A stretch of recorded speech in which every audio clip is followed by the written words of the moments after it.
Hello there, you Awakening Wonders. Thanks for joining me today for Stay Free with Russell Brand. It's a very special show because it's an oracle show where I am joined by Neil Oliver and Lara Logan, and is all too common the case Lara Logan ain't here yet, and she's currently represented by a black square.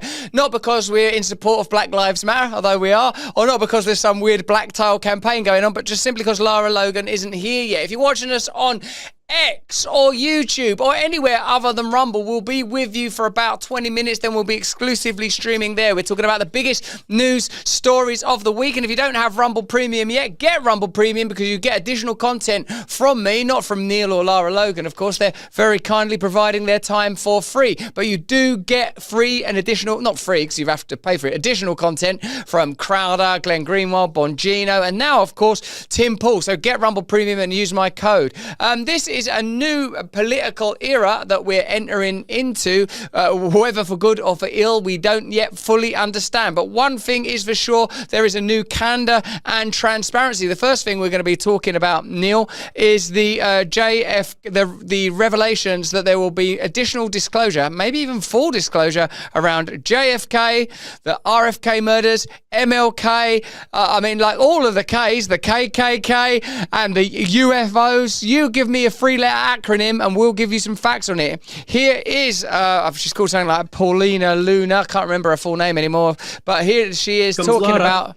Look, Lara, sideways again. Lara, you're sideways. Let's see her. Right, let's open it up to the audience, sideways. Isaac. Open it up to the audience. Let's have a look at Lara's entering. She's an interdimensional being, as we've always known. Lara, welcome. Where have you been? Why do you play these games with our emotions? While Lara Logan freezes and unfreezes, let's have a look at the revelation that the JFK investigations will be made transparent to the American and global public, while Lara Logan, like a lone gunman on a grassy knoll, tries to find the right angle.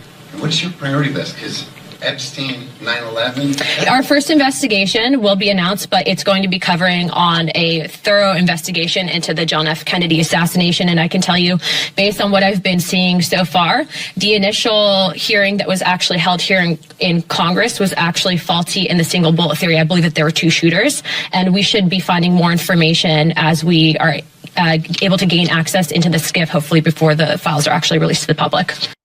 Conspiracy theory into conspiracy fact is a lexicon, an idiom developed here on this show and in these spaces. In our own way, Neil Oliver, Lara Logan and myself have all benefited from the changing perspective on conspiracy theories, whether it's UFOs, the truth behind 9/11, the murder of JFK, the origins of COVID, the efficacy of vaccines, or there's these new revelations around assassinations. Lara, thank you very much for joining us, albeit late. What did you welcome to the show? Well done for finding the right angle. I'm looking forward to seeing which one of your pets will slither out from beneath the frame over the course of our conversation. What do you think about the declassifications that are taking place and coming out of the White House right now? Is this an indication that we do have a new form of government? Can we trust them in ways that we could never trust previous administrations just based on these revelations? Mic, Lara. Lara, turn your mic on. How long have you been in this game? Get it together. You spent 5 minutes doing your hair and no time at all making sure your mic was turned on. You're worse than Neil. Still not. Is it our end? Like Lara's done what she should do. Make sure it's not us. Lara?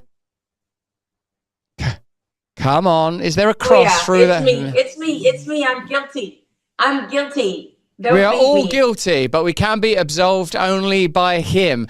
Let's not let that guilt drive us apart, Lara. What do you think about these revelations? Is it an indication that we've got a new form of government at last?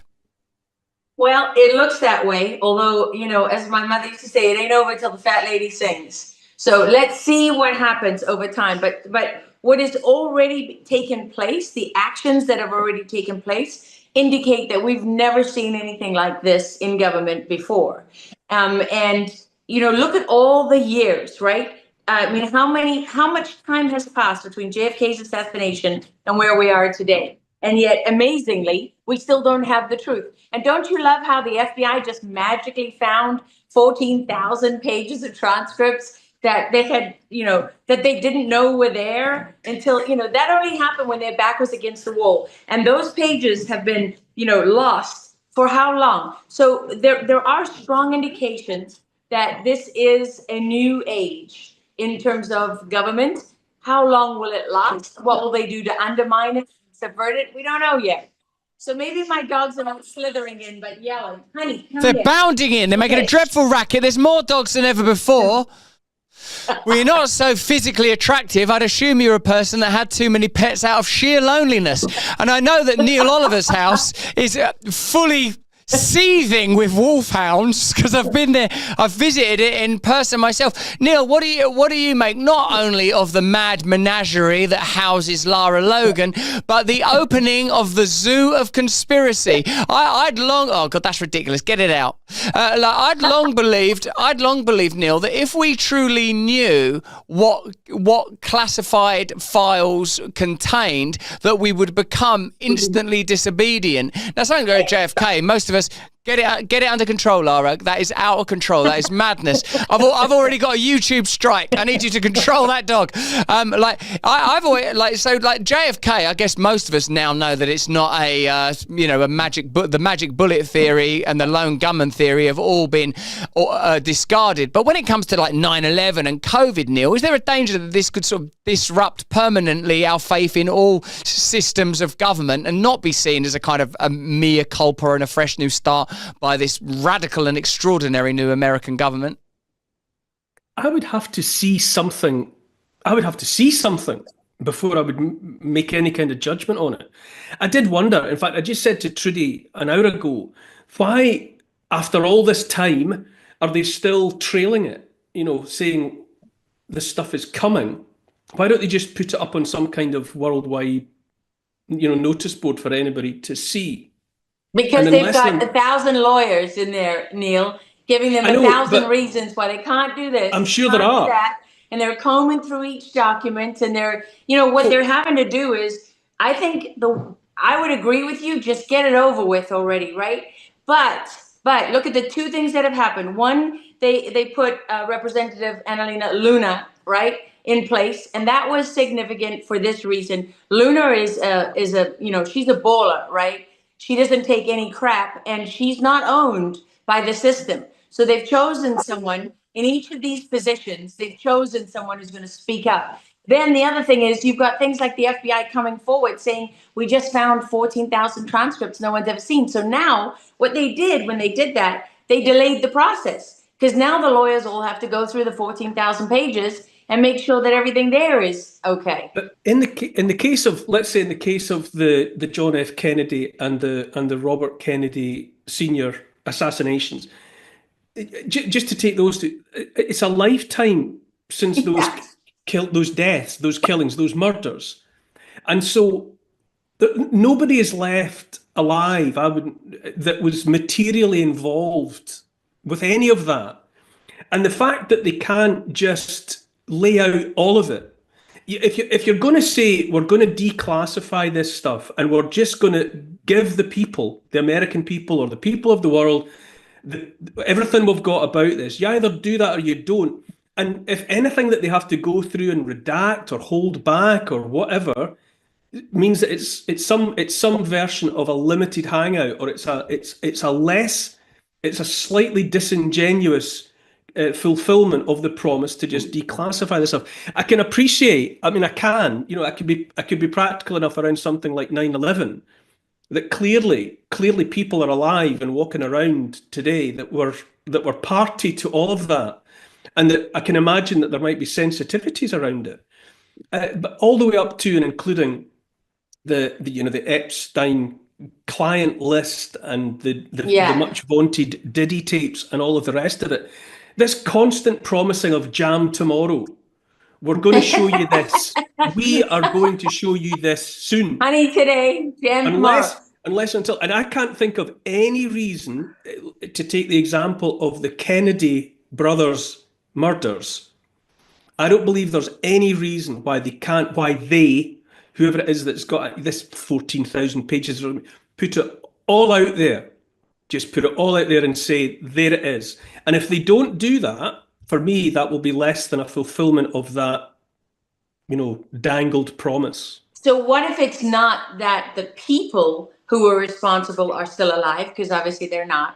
What if it's that the organization that did it, i.e. the CIA, is still alive? And that's what I agree with you. But they're also promising all that stuff, all that big headline stuff about draining swamps, all that stuff about clearing out the corruption. Now, I'm as aware as the next vaguely sentient human being about the complexities of that and the likely consequences of doing any of that. I can see that. But if you say we're gonna tell you the truth, we're gonna do the reveal, and you can make of it what you will. You either do that or you don't. And absolutely. Like I say, at the moment, I think it's just coming. like jam I think tomorrow. it's coming. I could be wrong, but I tell you what they are doing is they're doing it in a way where they can't be stopped. I think that's the critical thing here is that look what we've already seen with regards to USAID, Medicare, Medicaid, and all these revelations that are coming out, right? With the Treasury. I mean, can you imagine? They had to hack into the Treasury because the Treasury wouldn't give the executive branch, to whom it reports, access to their own records. So I do agree with you, Neil, that it's, time to stop with the games, and get it all out there. And but I do also say that you have to give them some credit for the actions taken so far. All I really meant was I don't know why they trailed it again. I wouldn't have said we are going to. I would just have waited until the big reveal.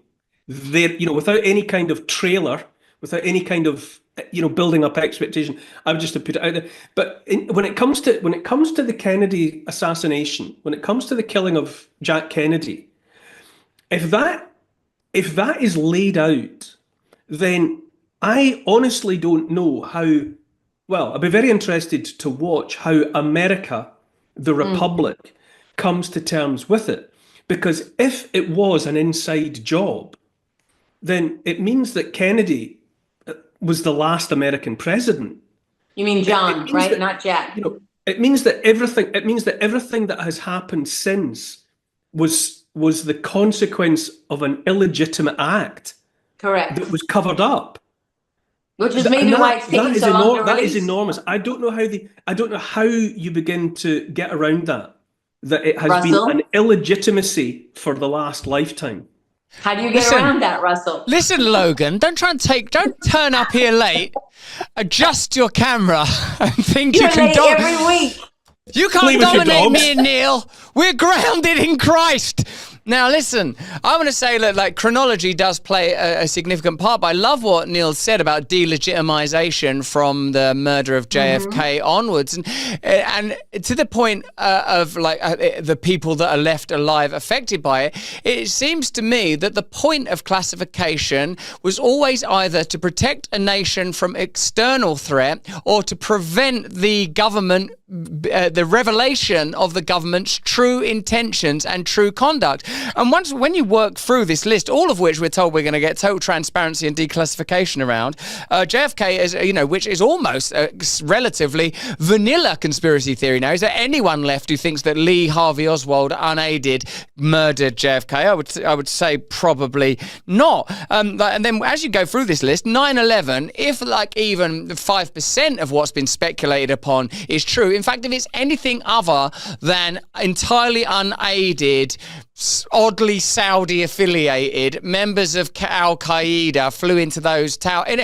Any additional detail before we get into the Pentagon, the disappearance of all that surveillance footage, Building 7, or ultimately, aren't conspiracy theories about the delegitimization of power? And in whatever we learn about 9/11, Epstein, UFOs, the origins of COVID and the way that COVID was handled, and some of these events are extremely recent in the cases of both COVID and the Epstein list, doesn't it amount to delegitimization so absolute that even a new and somewhat renegade, at least in terms of its presentational style, administration will be delegitimized by it. I mean, in short, if you knew everything that the government knew about extraterrestrials and UFOs and how long they've been interacting with the government, if you knew exactly what went on in 9/11 and who was involved and how it happened, not to mention the even more vanilla and likely scenario where JFK was murdered by members of the CIA because of Vietnam or his relationship with Cuba or because of his father's relationship with the mob. Like it starts to make America unmanageable. It's kind of within black academia. It's understood that you could never give reparations for slavery or in our country, the UK, you could never give reparations for colonialism because the country is intrinsically built upon that exploitation, not just the racist component of it, because each country, first of all, tyrannizes its domestic population. First and foremost, you have to do that. So isn't it like, wouldn't true and full revelation delegitimize America itself? How can you have an America if you knew what really happened on 9/11? If half of what I believe is true, what'd you say to that, Lara Logan? Lara come lately. I say read the Constitution.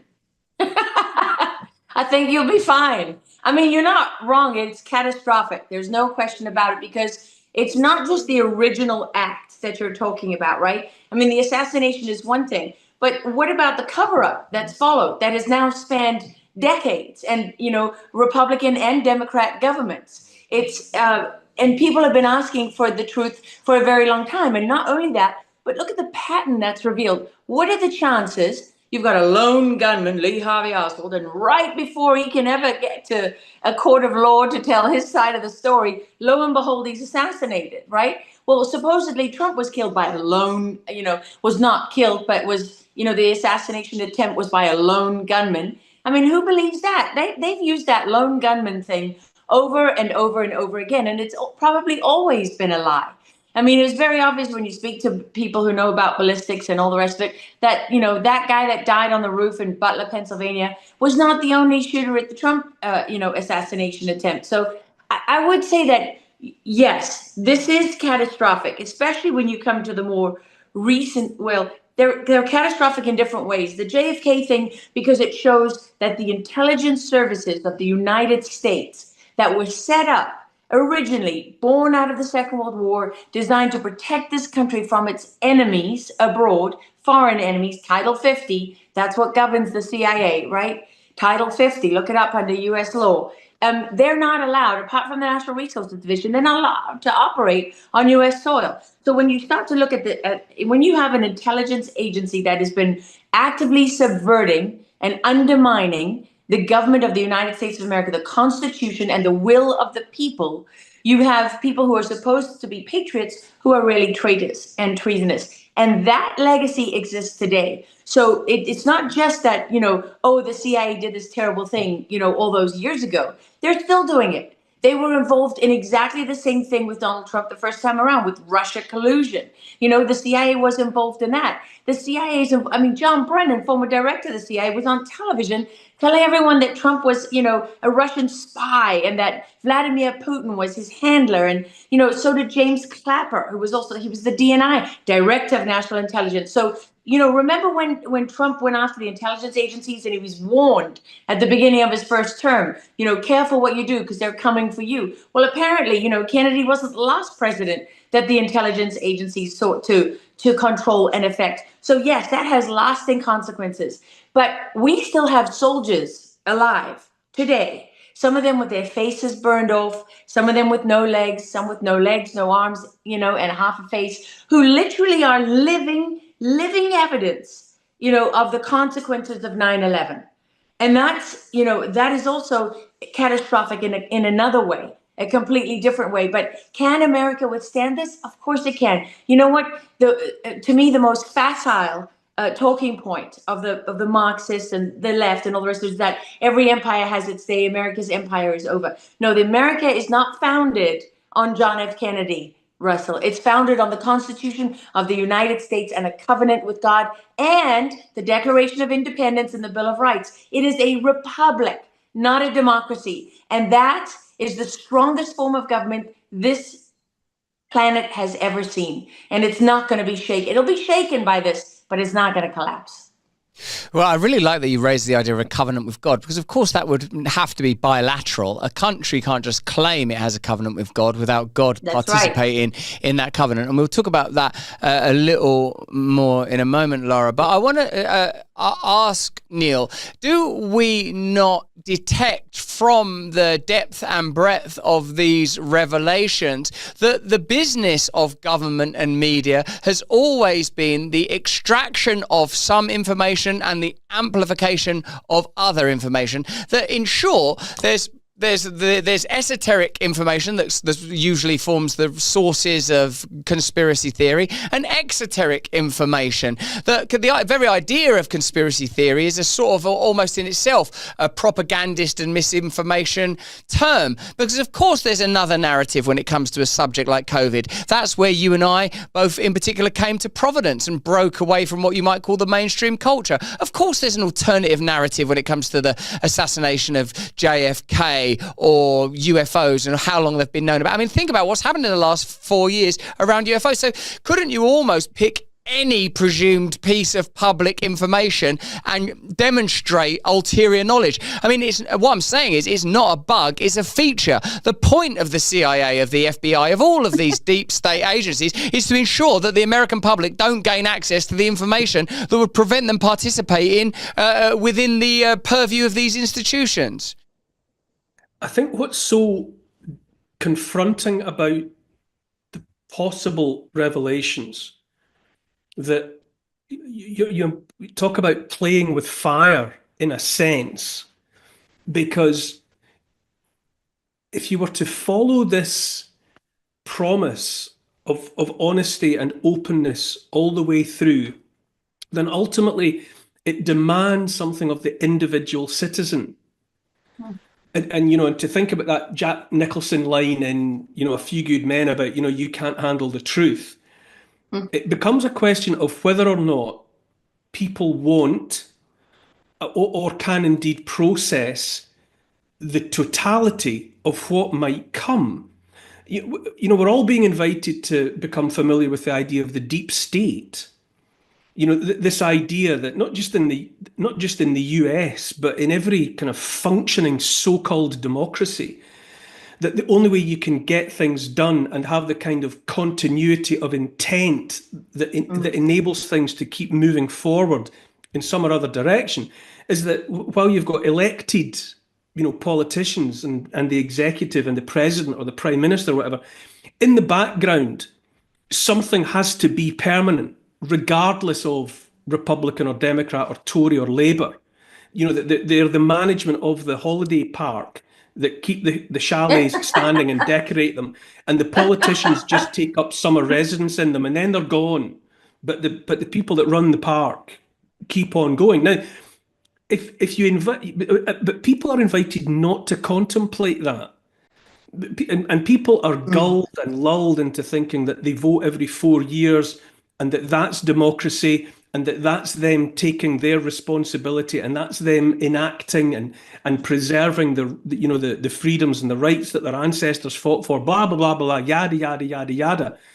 But if this process works out and the deep state is unpicked, exposed, and stripped right back to its bare bones, if not cast out, then it will come back. The people will have to take responsibility for themselves because they turned a blind eye to this.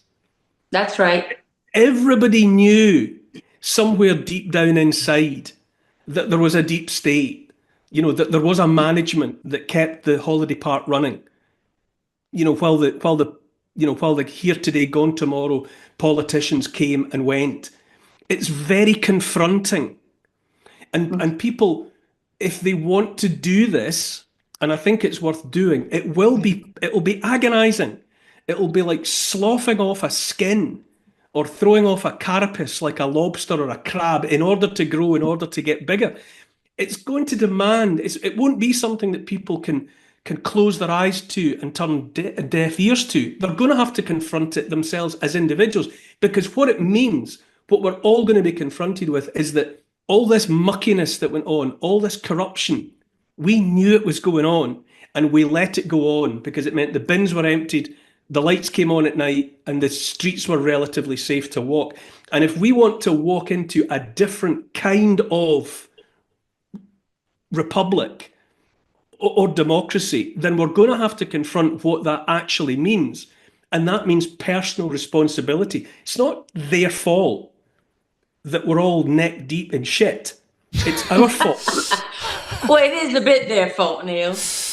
Yeah, but it's us. It comes back to us because we watched it happen, and it happened on our watch. It's a very brilliant and cosmic appraisal of the situation. Whitney Webb did a brilliant post where she said, if you think that just by voting for MAGA and Elon Musk and Trump that you can create the kind of change that's required and that the deep state isn't mobile and plastic enough to accommodate these kind of transitions, you're being naive. And she also touched upon the idea that we all share in any kind of republic worthy of the name a degree of personal sovereignty. So I wonder, do you think, Lara, that what actually happens when disclosures of this nature are made, if indeed that they are, that we are confronted, as Neil suggests, with our own personal obligation? That to a degree, all of us have been like the famous bystander as they came for the Jews, as they came for the gays, as they came for the whoever they came for, that in the end we all to some degree have been aware that we're participating in gentle and masked tyranny, but kind of, as Neil said, required men with guns to stand on a wall protecting us from external and internal threats, and that we are somewhat culpable. Shouldn't our proper response to these revelations be, we need a different form of government that has to be direct, that has to be participatory, that has to be decentralized wherever possible, that has to involve the conscience and consciousness of the individual? I think that's the whole point, right, of Trump and the MAGA movement, is a recognition that we do need to do that, and a recognition that we do need to stand up. I mean, I've been, for the past 4 years under the Biden administration, I worked on everything from election integrity to January 6th.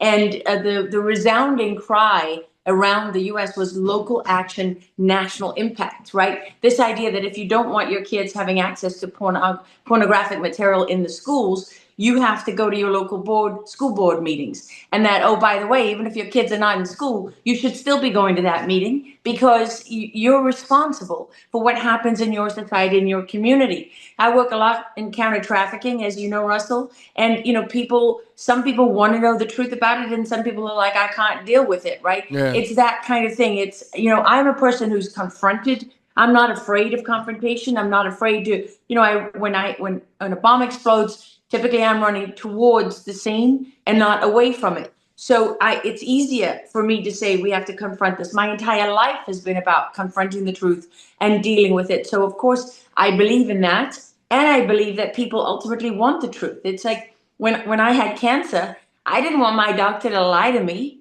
I didn't want to hear I had cancer, but I wanted the opportunity to deal with it, right? I didn't want you to take that from me. Even if it was, having a few weeks to say goodbye, I don't want to lose that opportunity to go out on my terms. And I think this is what it's really about right now. And people are starting to realize that this idea that we can, just show up to vote, maybe even not show up to vote if it's inconvenient, and somehow things, there's an expectation that people are going to deliver what they say, and you don't have to hold them accountable.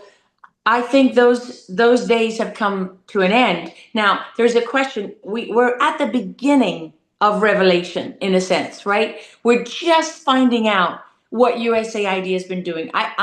When I testified before Ron Johnson's committee, I talked about USAID. I talked about exactly what was exposed by Elon Musk and the Doge team.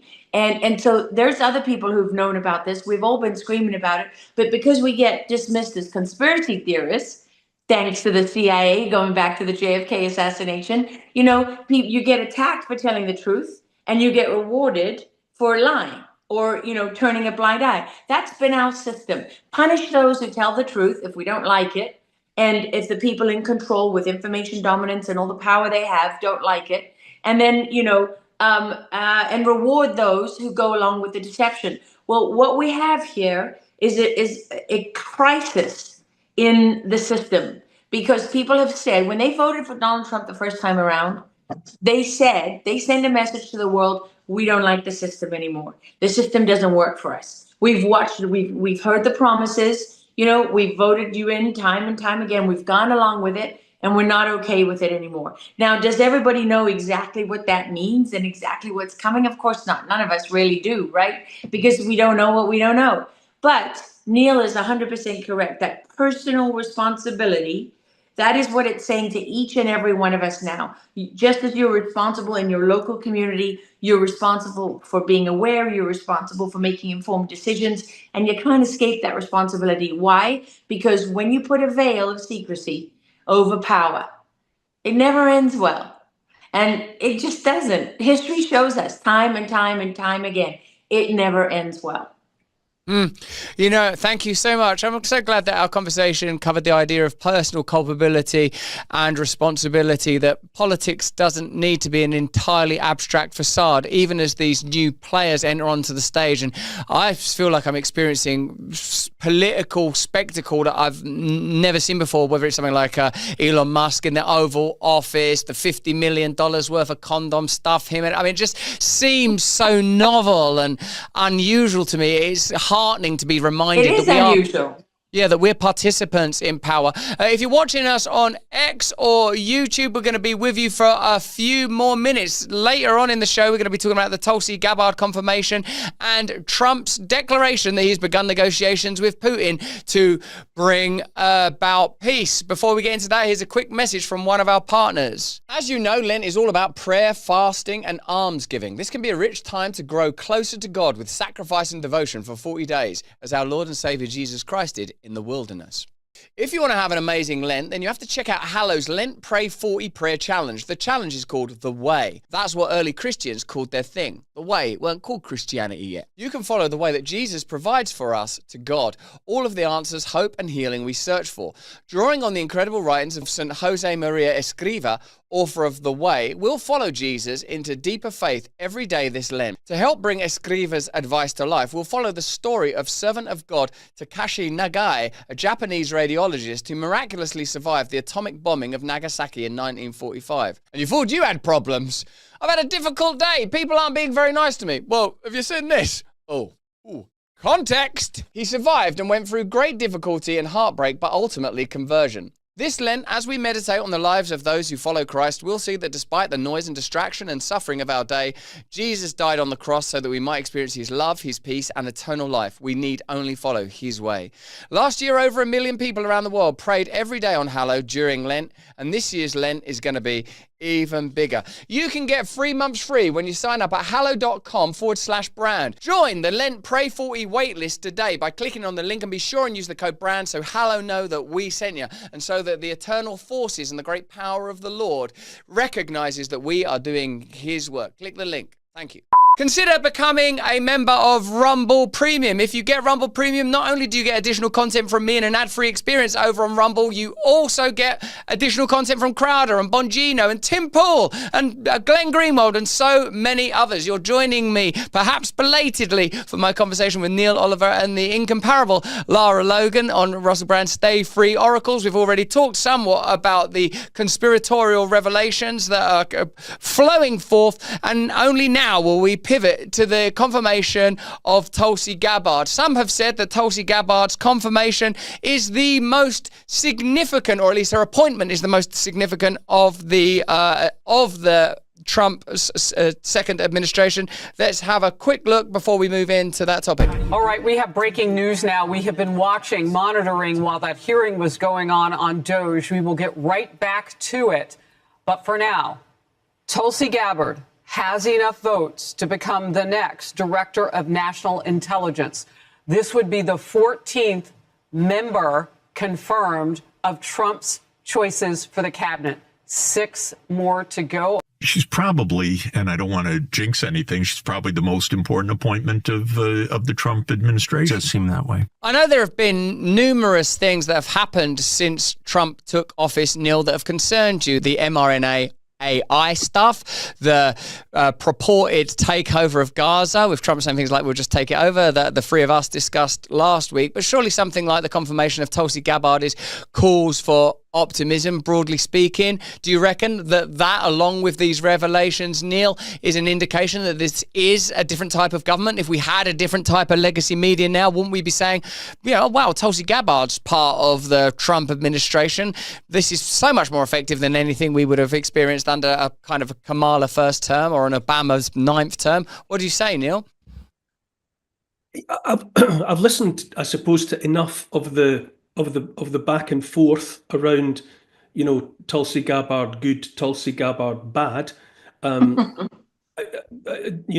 know that, again, as we keep on saying ad nauseum, it's a wait and see what actually happens. But the amount of dust that was kicked up by the mere suggestion of Tulsi Gabbard, I think, is meaningful.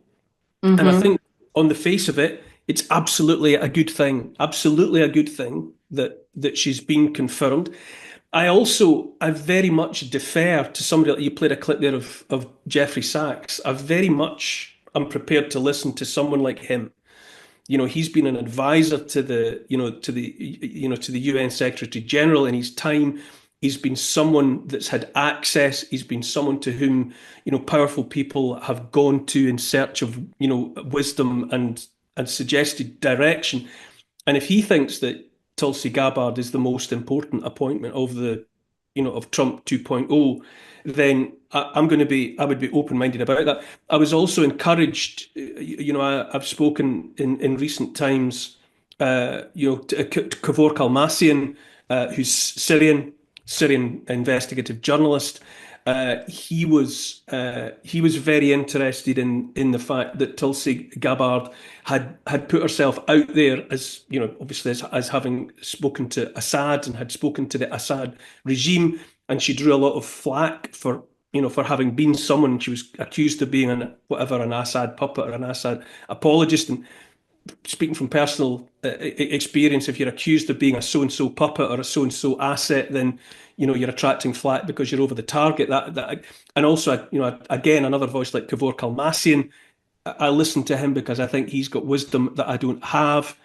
Majid Nawaz, of Pakistani heritage, Englishman, extremely knowledgeable, extremely insightful. And he said to me in conversation that he is positive about the likes of Tulsi Gabbard being there. And so I'm always ready to listen at least to what people whose opinions I respect are saying. And I certainly think there's enough excitement around her.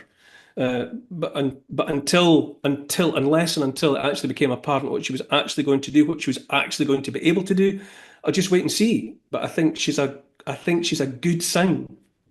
Do you think, Lara, that Tulsi Gabbard is the type of appointee that can impact the permanent state interests that many of us believe are at least being disrupted by this administration? I think that's why she was chosen. I mean, if you look at Tulsi Gabbard, she doesn't have a history in intelligence, right? That's not her background. So she wasn't picked for that reason. And if you look at the Trump appointments, I think what's kind of interesting about this, right? You hear about Pete Hegseth. Well, Pete Hegseth, was a captain.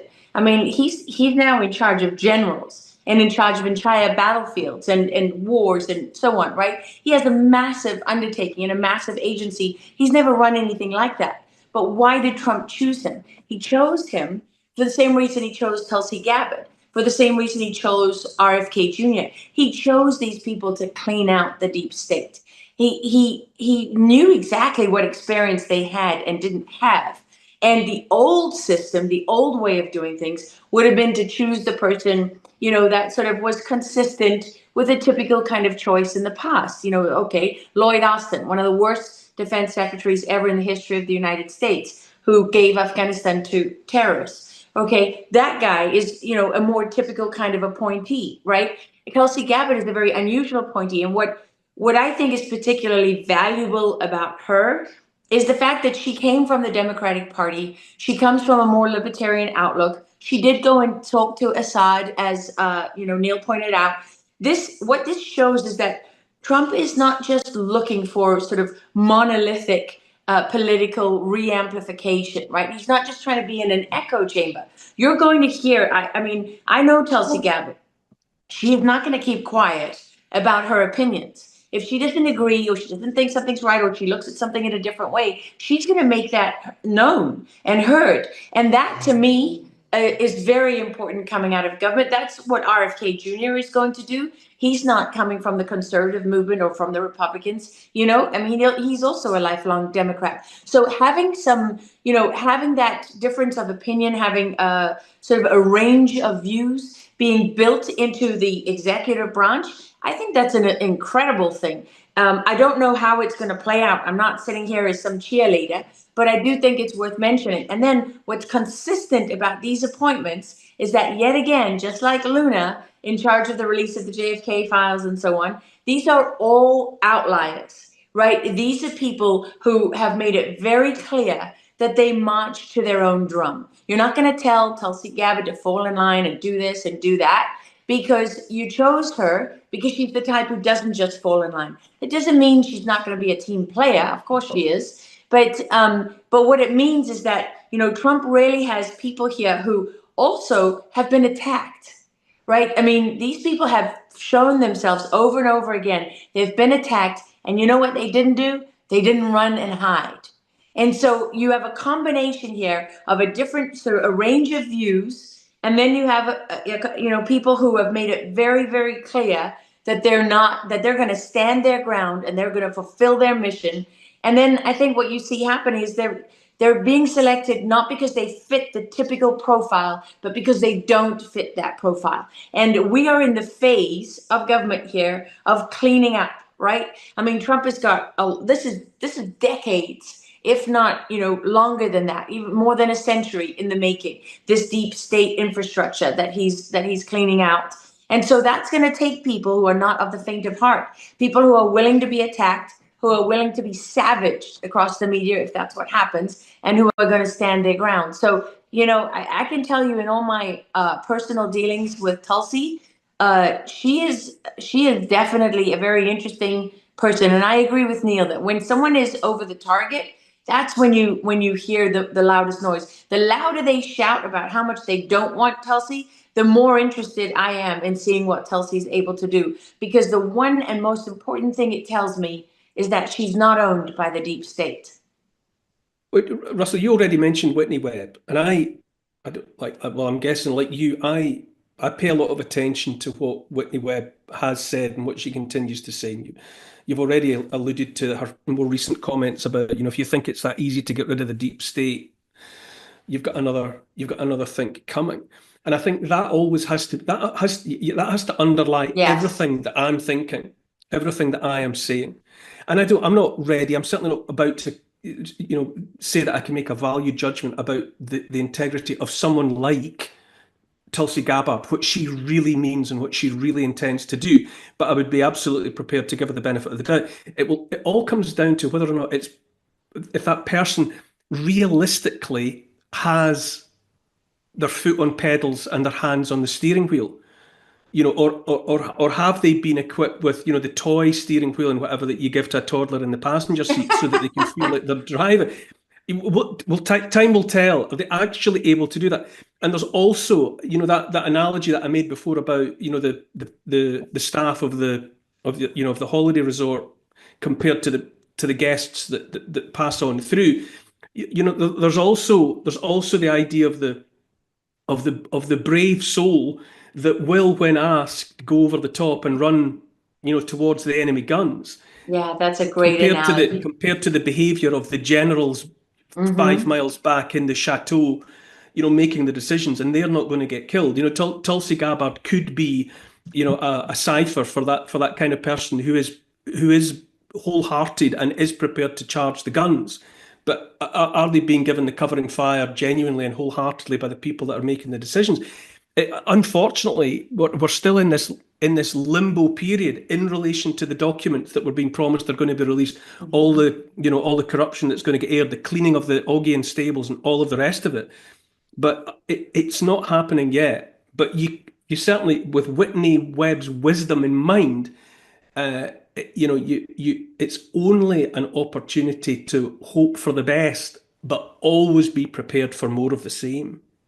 In the campaign period, when these characters began to coalesce around Trump, it was noticeable that there was a kind of vivacity and colour to his campaign with J.D. Vance and Elon Musk and Vivek Ramaswamy and Tulsi Gabbard and Bobby Kennedy that was absent from the sort of bland, sterile, anodyne, sort of bureaucratic, democratic organisation that felt like a kind of conglomerate of empty ciphers and owned phantoms.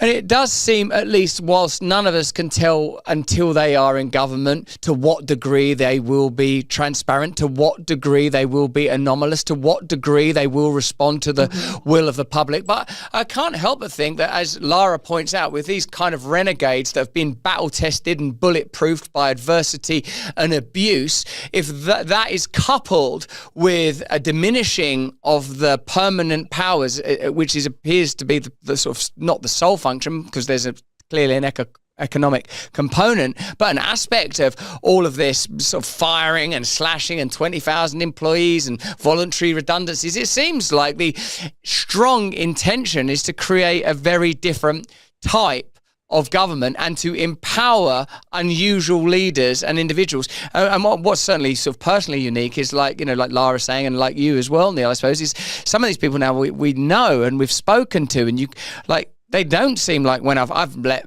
encountered, say, Tony Blair or Gordon Brown or various other kind of political figures from the UK, or, Hillary Clinton, and you sort of can almost feel the tremulous dread of deep state power oozing out of them like uranium.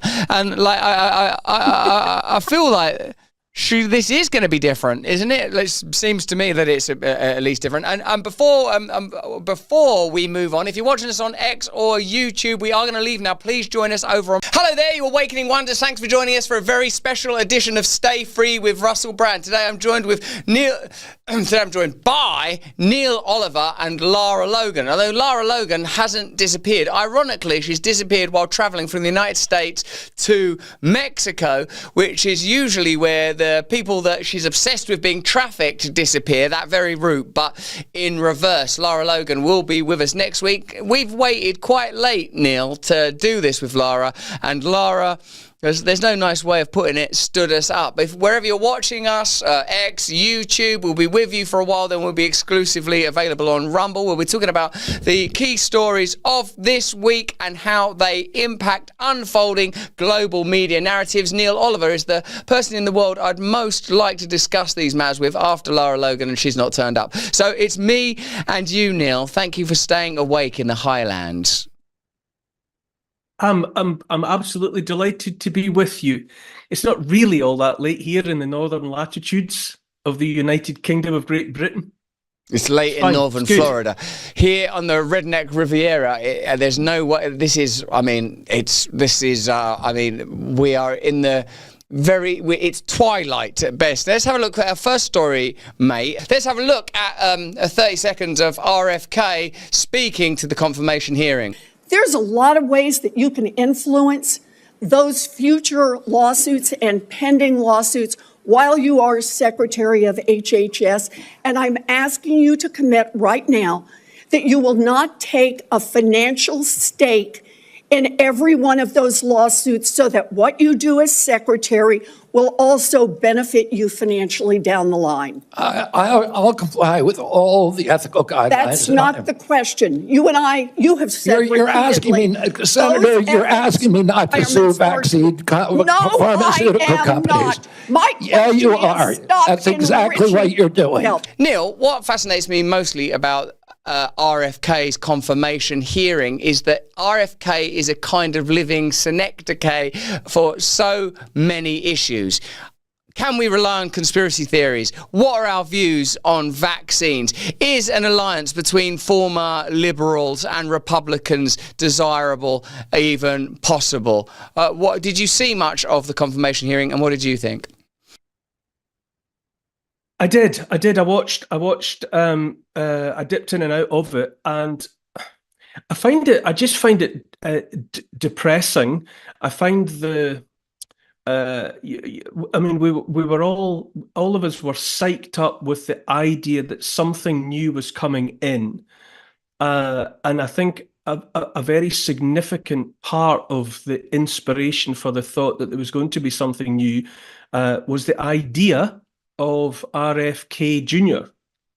I don't think Donald Trump would have had the success that he had in the election had it not been for RFK Jr. Standing alongside him, and to see him being pulled apart and attacked in the way that he has been, across the board in that way, I just find deeply, deeply depressing. I felt that the RFK Jr.'s association with that incoming administration was significant. And I even begin to wonder now if we're going to see any of that potential realized at all. Given the way that he's being pecked at and picked at in the hearing that's going on just now. Do you think that if he gets into office at all, it will be in an impaired way, or do you think that the hearing indicates to us that there are entrenched bureaucratic powers that are immovable? And how do you think? And do you think that it's significant in the light of the recent announcement that there will be investigation into AI mRNA vaccines, and to see Albert Bourla confidently addressing Davos and talking about cancer vaccines as if the pandemic never happened? Because another thing that RFK, I suppose, represents is how much the world changed during the pandemic, how many people came to different perspectives, including maybe to a degree you and I, among the sort of, I suppose billions or certainly hundreds of millions of people who lost their trust in the medical and scientific establishment along with the government and legacy media. But RFK, in a sense, is the central beneficiary of that sea change, you could argue, certainly if he does indeed become the Secretary for Health for the United States of America in a way that's meaningful. Do you think that seeing the sort of announcement that there will be further investigation into AI mRNA technologies and to see Bourla confidently posturing at Davos indicates that the world's not changed overnight with the election of Donald Trump? Well, it does look as though the world has not changed overnight. I would like to think, in my sort of dream assessment of what's going on, I'd like to think that behind the scenes, RFK Jr. had a head in hands moment when he was listening to Larry Ellison of Oracle Corporation, speak about tailored mRNA vaccines and 48-hour prescriptions for a personalized mRNA jab that was going to protect an individual from a cancer that artificial intelligence had identified. That person might be vulnerable to in the future. And then, yes, then the fact that Bill Gates has been out there celebrating the fact that he was at Mar-a-Lago for 3 hours, talking to Donald Trump, and apparently they had a very enthusiastic conversation about the perpetuation of the development of this kind of technology. And then Bourla of Pfizer at Davos, trumpeting more of the same. I find it deeply depressing. I spoke to, I'm sure you have as well, or you've probably had the opportunity at least to listen to Ed Dowd, former BlackRock investment manager turned whistleblower. I spoke to him, and he was talking about a red line for him, that if he didn't hear the new administration in short order on getting into office pull mRNA, the platform, as having been a danger to human life, that was going to be a very significant moment for him. And already, just a week into the new administration, to hear the usual suspects, Bill Gates, Bourla, you're talking up, but Larry Ellison at Oracle talking up the potential of mRNA, artificial intelligence, tailor making these, targeted warheads, I think was the language that Borla used. It breaks my heart. Oh no, yeah, because to some degree it felt like about turns from Zuckerberg and the news that Facebook would be opening up again, as if after the fall of some cyber iron curtain, could be regarded as heartening. But it seems that your analysis, Neil, is this is just the repoing of the pieces on the chessboard of power. Zuckerberg sort of shifts a little to the left, Gates shuffles a little to the right, Larry Ellison announces mRNA technology, and before you know it, it's as if nothing changed when it appeared like, oh wow, Trump, this weird, it's not sort of weird in a sense, a sort of in some regard, a stereotype of what a president might be. I've said before, Neil, I keep saying it like an American mystic. The idea America has of itself came alive. A McDonald's eating, jet flying with his own name on it, sort of American mystic. But what, after the 2016 presidency, where, what really changed? I sometimes ask people from either side that are sort of incredibly excited by these things. What seemed more interesting this time, at least, was in particular, the alliance with RFK and Tulsi Gabbard, and we've touched on this before, but if all that can be somehow muted, neutered, diluted, and isn't effective and meaningful, then I start to wonder what silhouette becomes visible in the midst of the manoeuvring of true global power. I've long suspected people like yourself, people like me, we've been, very troubled by what we've read and understood about mRNA, about the determination, to get the mass of the population into some kind of regime, whereby we live in expectation of the next unsolicited medical intervention. And I've always, for the longest time, I tried to swim clear of, to kick away from the idea that we were being herded towards some kind of, digital cage, some kind of imprisonment from which it was hard to escape. I've listened to other commentators that I trust talking about in the context of the situation in the United States, where people depend upon health insurance in order to get treatment for whatever.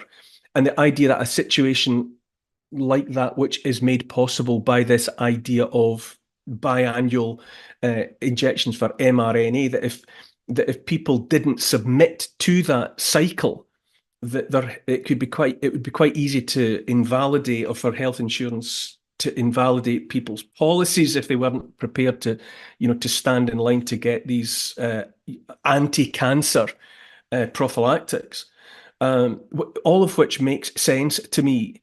And in so many ways, I have been living in expectation of, in fear of, the continued development of the means by which we would be put into positions where we had even less choice, even less freedom. And to hear in the first few days of the new administration in the White House seeming to facilitate the further development of the very thing that I fear is to be quite honest with you, I keep on saying to people, wait and see, be optimistic, give people the benefit of the doubt. But already, I think the mood music is suggestive of we're just on the same tracks.